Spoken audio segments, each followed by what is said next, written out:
그들의 종말, Final Destiny, 그들의 종말을 깨달았나이다 라고 이 시인이 고백합니다. 저는 액션 무비를 좋아해요. I like action movie. 이렇게 뜻 있고 이렇게 이 내용이 있는 영화도 좋아하는데요. 그거는 시리어스한 내용들은 영화 아니더라도 내 주위에 너무 많아가지고 책을 읽으면서 좀 채워진다고 하는데, 액션을 이렇게 좀 이렇게 스트레스 풀 때 액션 영화를 봐요. Do you like action movie? 미션 임파서블 나오면 같이 보러 갑시다. Anyway, 근데 왜 이런 액션 영화를 내가 좋아하나라고 생각해 봤는데 이런 게 있는 것 같아요. 우리 모든 사람의 그 정서에 이게 번역이 어떻게 될지 모르겠어요. 권선징악이 있어요. 좋은 사람은 결국은 잘 되고 나쁜 사람은 결국은 복수당하고 그 안갚음을 당한다, 이런 거죠. 그래서 처음에는 악인들이 득세하는 것 같지만 이 액션 영화 보면은 마지막에는 악인들을 처참하게 응징하는 것으로 뭔가 좀 통쾌한 것이 있잖아요. 그렇죠?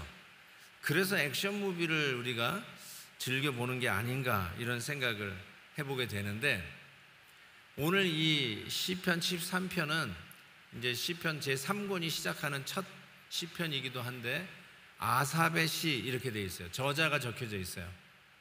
It's not written by David, it is written by Asaph. 아삽이라고 하는 사람이 썼는데 이 아삽은 그렇게 느껴지지가 않는 거예요. 무슨 권선징악이야. 그러면서 자기가 선을 행하고 정직하게 행하면서 살았던 거를 후회해요.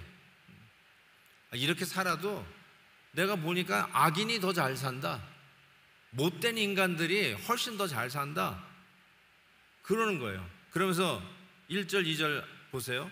하나님이 참으로 이스라엘 중 마음이 청결한 자에게 선을 행하시나 나는 거의 넘어질 뻔하였고 나의 걸음이 미끄러질 뻔했다. 지금 세상 돌아가는 이 생을 보니까 내가 여태까지 걸어온 이 믿음의 길이 미끄러지게 생겼어요. 자빠지게 생겼단 말이에요. 거의 almost. 왜 그런가? 3절에 이렇게 돼 있어요. 내가 악인의 형통함을 봐왔기 때문에 그렇다. 4절 보세요. 그들은 죽을 때에도 고통이었고 그 힘이 강건하대요. 이 이야기를 들으면서 여기에 동조하고 싶은 분은 없어요? 2022년을 돌아다 보면서 나 정말 최선을 다했는데, 딴 거 생각 안 하고 주님만 바라다 보고서 한 길 다녀왔는데 보니까 제대로 섬기지도 않는 사람들이 더 잘 되고, 주님 앞에 늘 무릎 꿇으면서 섬기려고 최선을 다했던 나는 이 모양 이 꼴이고. 맞아, 나도 이 아삽 시인과 같은 마음이야. 나 이러다가 이 믿음의 길 가는 게 맞는 건지 모르겠어, 이런 생각이 드는 거예요. 그러면서 거의 미끄러질 뻔했다라고 하는 이 고백을 하는 것이죠. 저는 이 한 해를 마지막으로 하는 이 송구영신 예배 때 하나님이 이 시편을 묵상하면서 주시는 이 메시지의 의미가 뭘까라는 생각을 해보게 되었습니다. 내가 생각한 대로 여기까지 왔다, 내가 뜻한 바대로 내가 여기까지 걸어왔고 참 감사하고 성공한 한 해였다, 이렇게 정리되는 분도 있겠지만, 나름대로 하나님 앞에서 최선을 다했는데 하나님이 인정하지 않은 것 같고, 그것까지는 내가 완벽하진 않았으니까 인정. 근데 내가 보니까 나보다 형편없었던 사람들은 오히려 잘 돼. 이 팬데믹 때 비즈니스도 잘 되는 것 같아. 그 집 애들은 대학도 잘 가. 이런 어떤, 내가 이게 제대로 살고 있는 건가? 이게 믿음 지키며 산다는 것이 이거 완전히 손해만 보는 거 아닌가? 이런 생각을 한다면 아삽과 지금 같은 마음이라고 저는 생각합니다. 그런데 오늘 이 말씀을 주시는 전장을 다 읽었어야 되는데 이 아삽이 이러한 마음을 토로하면서 시를 적었는데 결론적으로 얘기하면 회복이 돼요.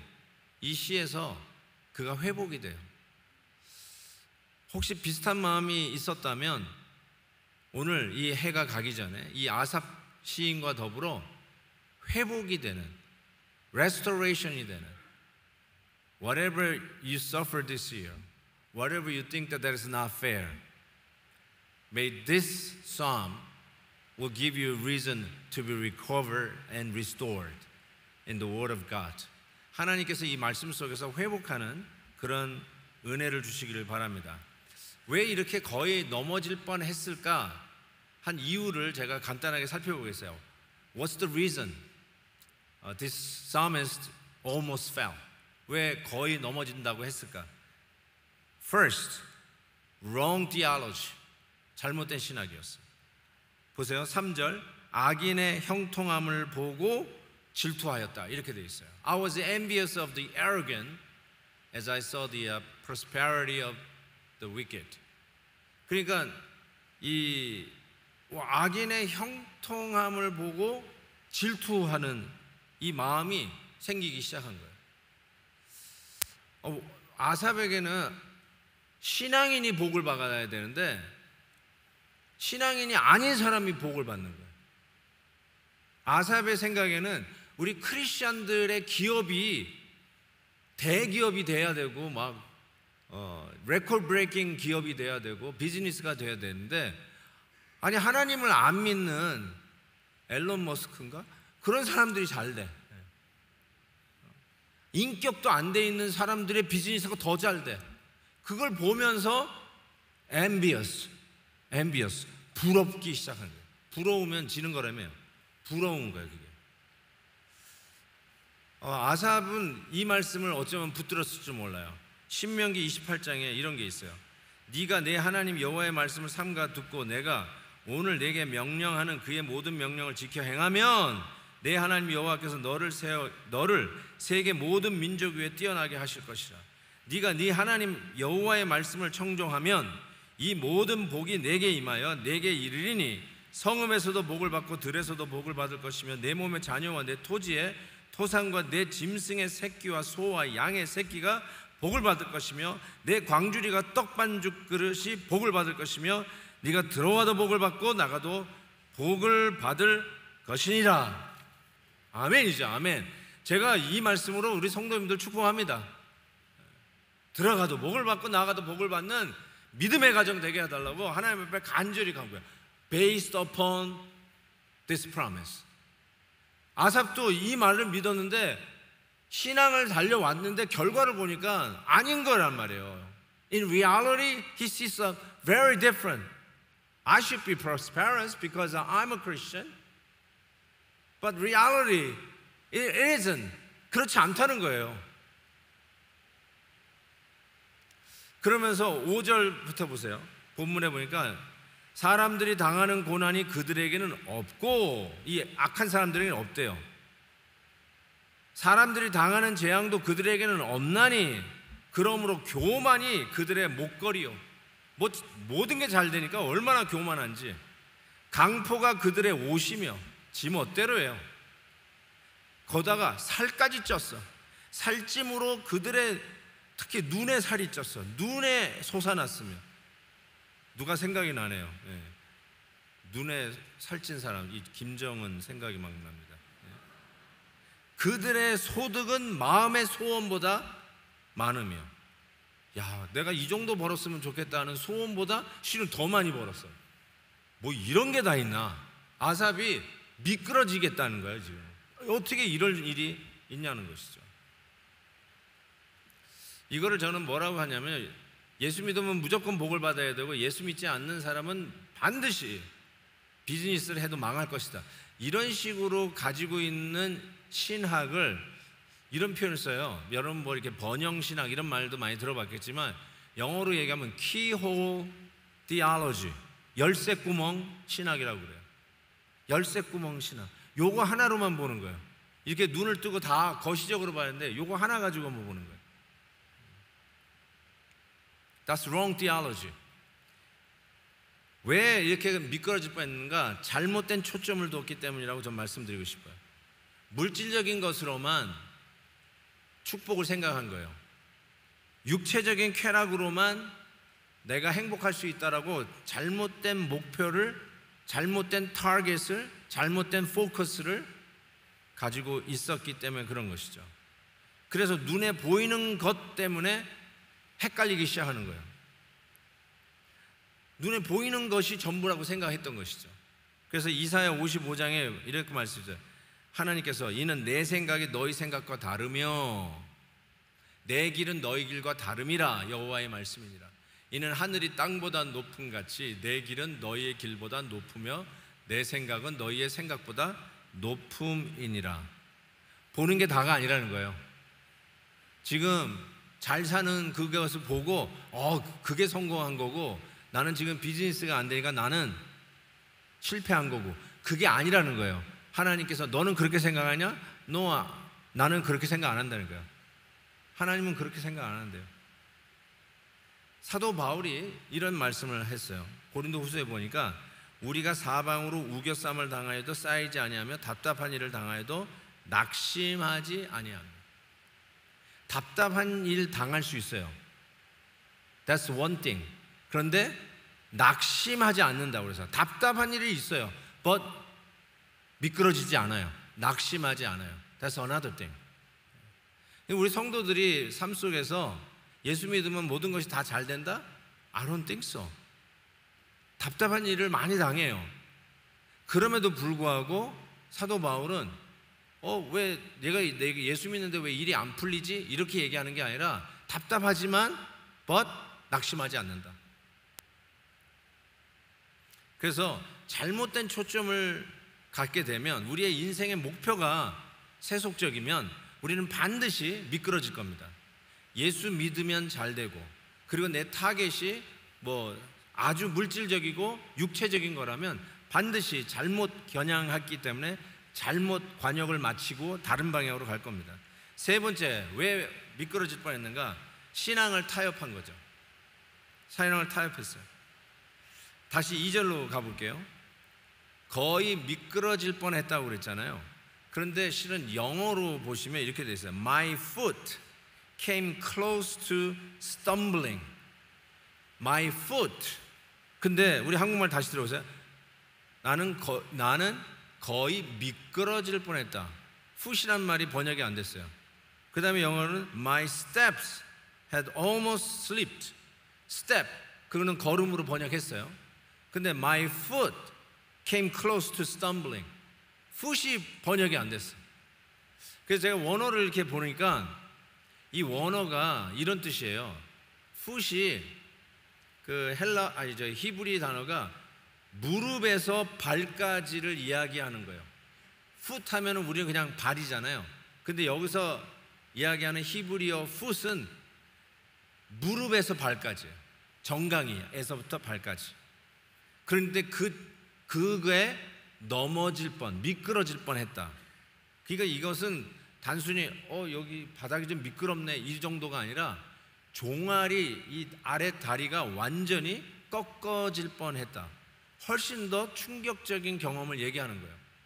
이 아삽 시인이 지금 자기가 겪는 나 거의 미끄러질 뻔했어요 라는 말은 심각한 도전을 받은 거예요. 그 어떤 정도로 심각하냐면 신앙을 타협하는 순간까지 갈 뻔했다는 거예요. 나 이런 식이라면 예수 안 믿어. 내가 섬기려고 했지.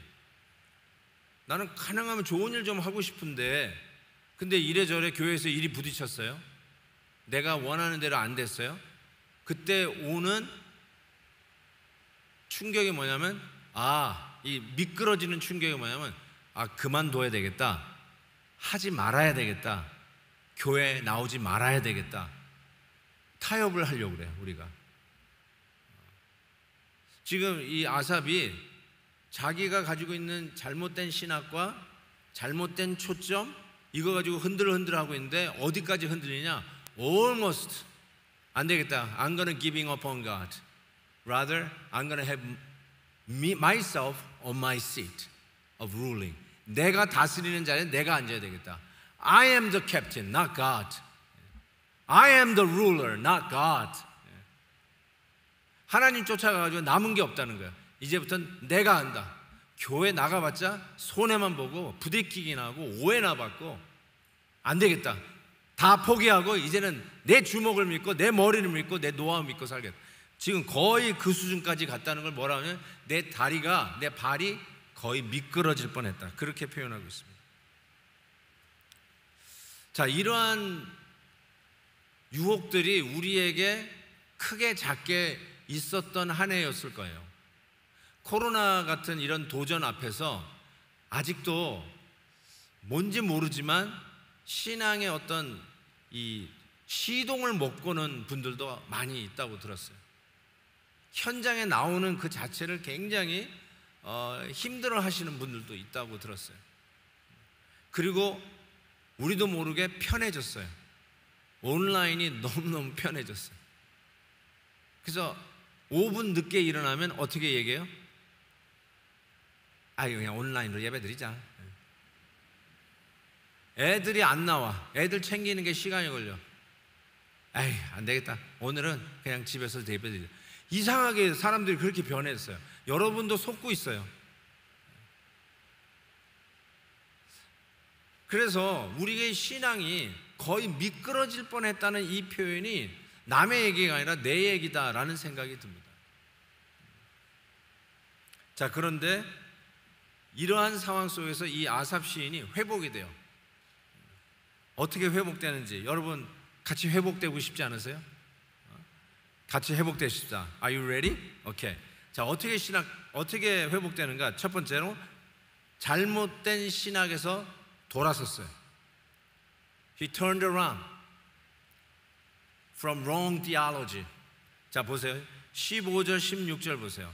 14절에서 이 시편이 끝났으면 우리 손에도 남아있지도 않았을 거예요. 근데 15절이 있어요. 내가 만일 스스로 이르기를 내가 그들처럼 말하리라 하였더라면 나는 주의 아들들의 세대에 대하여 악행을 행하였으리다. 내가 어쩌면 이를 알까 하여 생각한즉 그것이 내게 심한 고통이 되었다. 이렇게 얘기했어요.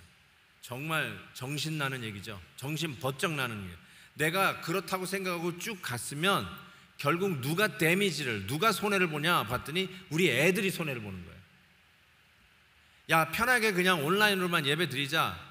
지금 뭐 온라인으로 예배 드리신 분들 너무 죄송한데 비가 와서 그런 거 제가 아니까 너무 어려워하지는 마십시오. We love you. We love you. 근데 편하게 살려고 하다 보니까 자기는 편해서 뭐 그래도 나는 예배 드려. 온라인으로 나도 헌금해. 이럴 줄은 모르지만 결론적으로 뭐냐면 우리 애들이 손해를 보는데 영적 손해를 본다는 것이에요. 그래서 영어로 이렇게 돼 있어요. Betray the generation of God's children. 우리 하나님의 자녀들의 이 다음 세대를 betray, 배신해버릴 뻔했다 이거예요. 우리가 이런 식으로 그래서 조금만 생각해봤더니 야, 이거 내가 속을 뻔했네. Let's come back. 돌아와야 되겠다. 생각을 고쳐 먹었다는 거죠. 내가 정말 잘못 생각하고 있었구나. 아니, 어려움이 있을 수도 있지. 그리고 저 악인이 잘 된다고 하는 것이 그게 영원히 잘 된 것이 아니지. 어떻게 지금 right now 내 눈에 보인다고 그것으로 성공과 실패를 내가 가를 수 있을까? 하나님의 생각은 다른 데 있지. 내 삶의 고난도 광야도 유익이지. 내 뜻대로 안 되고 차단된 것도 나중에 틀림없이 생각해보면 잘 된 거지. 이럴 때가 있다는 거죠. 지금 가지고 나를 판단하지 말라는 거죠. 정신 번쩍 차리는 거죠. 얘들아, 교회 다녔더니 쓸데없더라. 교회 나가지 마. 이런 우를 범할 뻔했다는 거죠. 그럼 누가 좋아하겠어요? 우리 애들이 비추에 당할 뻔했다라고 이야기하는 것이죠. 정말 이 시대는 눈에 보이고 물질적인 것으로만 판단하는 시대가 된 것 같아요. 아니라고 하지 마세요. 이것이 얼마나 우리의 삶 속에 크게 영향을 주고 흔들고 있는지 몰라요. 순간적인 것 같아요. 성령 충만함 순간적으로 잃어버릴 수 있어요. 우리 다니엘 우리 중등부 전도사님께서 수양에 성령 충만하게 내려왔대요. 근데 집에 와서 부부싸움하고 다 쏟아버렸대. 그렇게 열심히 기도하고 은혜 받은 거를 금방 쏟아버릴 수 있어요. 정말 그런 것 같아요. 목사도 마찬가지인 것 같아요. 얼마 전에 이렇게 일이 있었는데요. 우리 딸과 사위와 그리고 제 마음에 이제 들어온 우상단지 같은 이 외손녀가 아픈 거예요. 아파. 그리고 실은 어제가 얘 돌이었어. 첫 돌. 근데 식구가 전부 다 들어 누웠어. 그러니까 같이 뭔가 이렇게 재밌는 시간을 갖고 싶었는데 못하게 됐어요.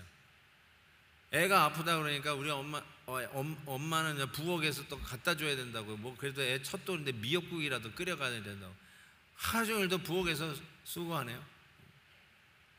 저는 이 스케줄들이 너무 좀 바빠가지고 몸이 거의 그로기 상태에 있어가지고 완전히 낙아웃이 돼가지고 있는데 전화가 왔어요. 보니까 친구랑 놀러 나간 둘째 아들로부터 전화가 왔어요. 그러면서 Where is the registration car? 왜? 그랬더니 I just got pulled over. 경찰에게 잡혀가지고 말이죠. 그래서 내가 야 어떻게 연말이 이 모양이냐. 하나님 왜 이러세요? 하고 내 이 목사 입에서 이런 말이 나와요. 왜 그러세요? 내가 뭘 잘못했어요? 이런 말이 막 나오더라고요. 여러분 순간적이더라고요. Wake up! 정신 차리세요. 믿음 지키는 게 모든 게 다 순조로울 때는 정말 몰라요. 그런데 뭔가 좀 하나 걸리면 그냥 왁 하고 전부 다 이 성령 충만도 없어지고 갑자기 미저러블한 상태로, 아니 이 받은 바 은혜는 생각하지도 않고 지금 막 티켓 끊고 뭐 코로나 걸리고 막 감기 유행하는 거 걸려가지고 들어 누우면서 인생의 미저러블 다 혼자 누르면서 하나님 왜 이러세요? 내가 뭘 잘못했어요? 하나님 믿은 결과가 이거예요. 이러고 있단 말이니까요. Wake up! 그러고 있으면서 하나님 믿는 것이 이 정도뿐이 안 된다고 하는 그 이야기를 하는 순간에 손해는 누가 보냐? 우리 다음 세대들, God's generation. 걔네들이 사라진다는 거야. 우리 다음 세대가 더 이상 하나님을 섬기는 그런 일이 없어진다는 것이죠.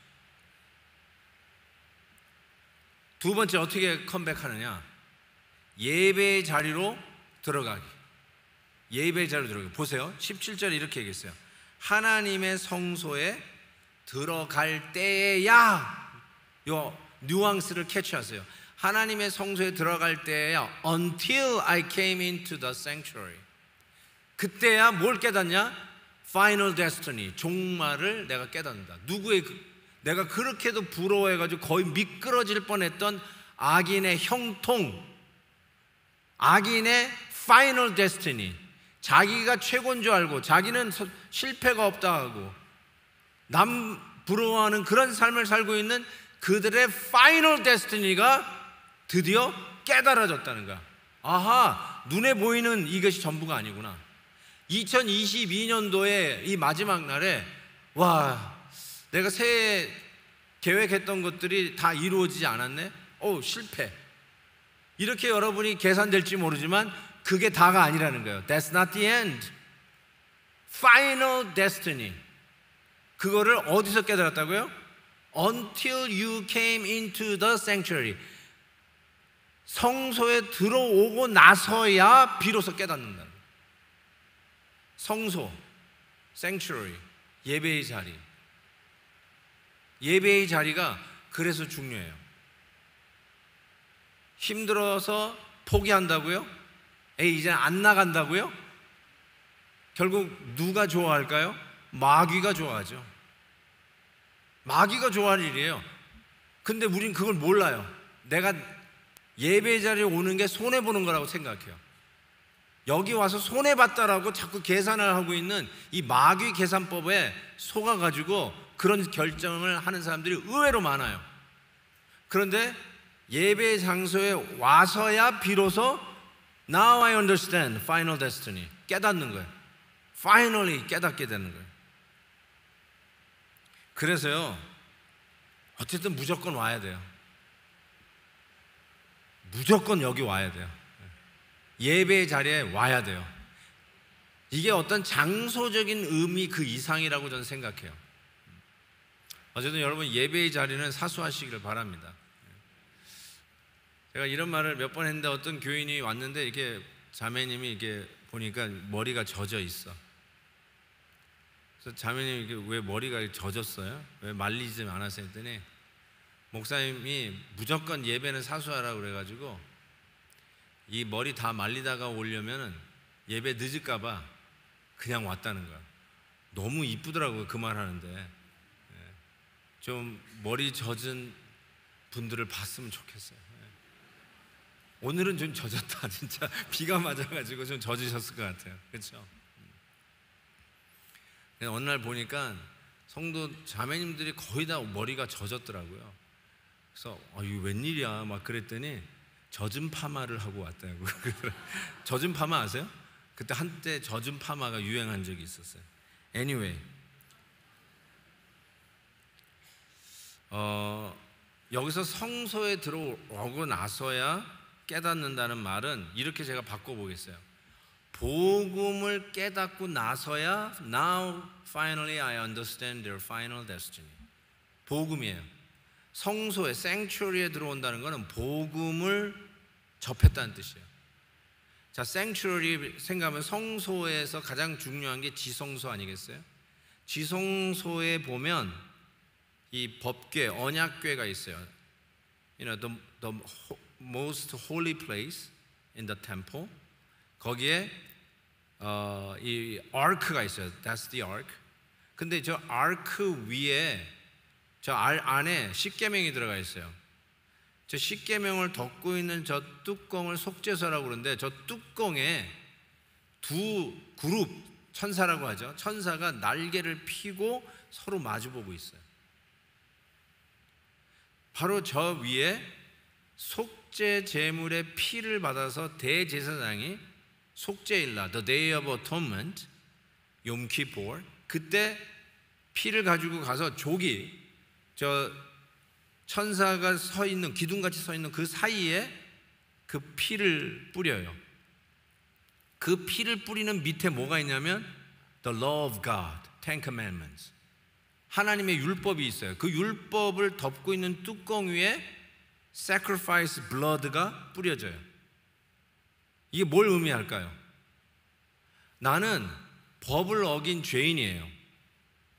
하나님의 법을 갖다 댔을 때 우리는 영락없이 지옥 갈 수밖에 없는 죄인이에요. We deserve nothing but the wrath of God because we break every law that God has commanded us to do. But upon the ark, we sprinkle the blood, sacrificial blood, knowing that our sin will be removed by this sacrificial blood. 바로 이것으로 인해서 용서받는 거예요. 이게 무슨 뜻이죠? We are forgiven by the blood of our Lord Jesus Christ. 우리는 하나님의 법을 어긴 죄인인데 예수 그리스도의 보혈이 뿌려져서 용서받은 죄인이라는 것이 깨달아지는 거죠. 저 이 천사 그룹을 잘 보시면 얼굴은 사람같이 생겼어요. 몸통은 사자 같아요. 날개는 독수리 같아요. 어마어마한 힘을 가졌다는 것을 상징할 수 있습니다. 바로 이 성소에 들어가서 Finally I understand.